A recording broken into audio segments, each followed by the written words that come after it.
नमस्कार साथियों, सेविंग गुरुजी YouTube channel पर आप सभी दोस्तों का हार्दिक स्वागत है। दोस्तों, बजट 2025 जो कि 1 फरवरी 2025 को वित्त मंत्री के द्वारा लाया जाएगा और यहाँ पर एक नए तरह का टैक्स लाया जा रहा है जिसका नाम है सुपर रिच टैक्स। तो इस वीडियो में हम जानेंगे क्या होता है सुपर रिच टैक्स, किन लोगों पर ये सुपर रिच टैक्स लगेगा, क्या इसके लाभ होंगे, क्या इसकी हानि होगी और क्या इसका प्रभाव पड़ेगा।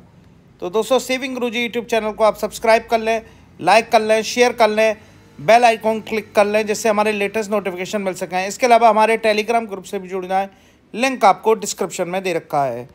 तो दोस्तों, सबसे पहले जानते हैं सुपर रिच टैक्स होता क्या है। तो दोस्तों, सुपर रिच टैक्स एक अतिरिक्त कर भार है या अलग अतिरिक्त टैक्स है जो उच्च आय वाले व्यक्ति या अमीर वर्ग पर लगाया जाता है। इसका उद्देश्य आर्थिक असमानता को कम करना और सरकार के लिए अतिरिक्त राजस्व उत्पन्न करना है। अभी तक देखते हैं दोस्तों, 2025 से पहले जो सुपर रिच टैक्स का जो ढांचा है वो क्या है। यदि कोई व्यक्ति 50 लाख से 1 करोड़ रुपए की वार्षिक आय कमाता है या मुनाफा कमाता है तो उस पर 10% का अधिभार लगता है। 1 करोड़ से 2 करोड़ के बीच में कोई भी व्यक्ति कमाता है तो उस पर 15% का अधिभार लगता है। 2 करोड़ से 5 करोड़ के बीच आय पर 25% अधिभार लगता है, यानी कि सरचार्ज लगता है। और 5 करोड़ से अधिक आय पर 37% अधिभार लगता है। अगर हम बात करें 5 करोड़ या उससे अधिक आय वालों पर लगभग 42.74% तक टैक्स लगता है टोटल कहा जाए तो। अब बात करते हैं दोस्तों, 2025 में बजट जो संभावित है उसमें सुपर रिच टैक्स में क्या संभावित बदलाव हो सकते हैं। यदि हम 2 करोड़ से अधिक आय वाली बात करें तो 25% जो अधिभार लगता है उसे बढ़ाकर 30% किया जा सकता है। 5 करोड़ से अधिक अधिभार पर 37% से बढ़ाकर 40% किया जा सकता है। पहला जो बदलाव है ये वो हो सकता है। इसके अलावा जिनके पास अच्छी खासी संपत्ति है, बड़े संपत्तिवान व्यक्ति हैं, उनके ऊपर यदि 50 करोड़ से अधिक मूल्य की संपत्ति अगर मिलती है तो उस पर नया संपत्ति कर या वेल्थ टैक्स भी लगाया जा सकता है।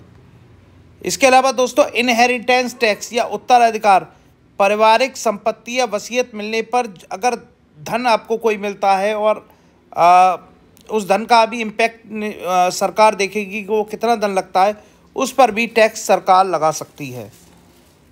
इसके अलावा बजट में क्या बदलाव हो सकते हैं। कैपिटल गेन टैक्स में शेयर बाजार या रियल एस्टेट या अन्य दीर्घकालिक निवेश से अगर लाभ जो है उच्च दर का होता है, मतलब एक 13 से 15% का बेसिकली मानते हैं शेयर बाजार से व्यक्ति धन कमाता है या इतना मुनाफा कमाता है, लेकिन यदि उससे अधिक व्यक्ति कमा रहा है तो उस पर अलग से भी टैक्स सरकार ला सकती है। इसके अलावा लग्जरी टैक्स भी ला सकती है जिसमें महंगे सामान, यार्ड, प्राइवेट यार्ड, लग्जरी गाड़ियां अगर आप यूज़ करते हैं तो उस पर अतिरिक्त टैक्स भी सरकार ला सकती है।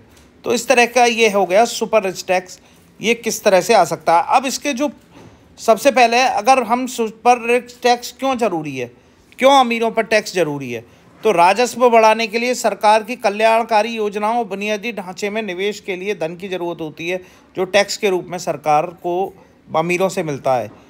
आर्थिक असमानता को कम करने के लिए, अमीर गरीब के बीच की जो बढ़ती खाई है उसे पाटने के लिए, सामाजिक जिम्मेदारी यानी कि अमीर वर्ग को अपने संसाधनों का अधिक हिस्सा समाज के विकास के योगदान के रूप में भी देना हो, इसीलिए सुपर रिच टैक्स लगाया जाता है। अब सुपर रिच टैक्स के क्या इम्पैक्ट पड़ सकते हैं, तो सकारात्मक प्रभाव की बात करें तो गरीबों मध्यम वर्ग के लिए बेहतर कल्याणकारी योजनाएं आ सकती हैं।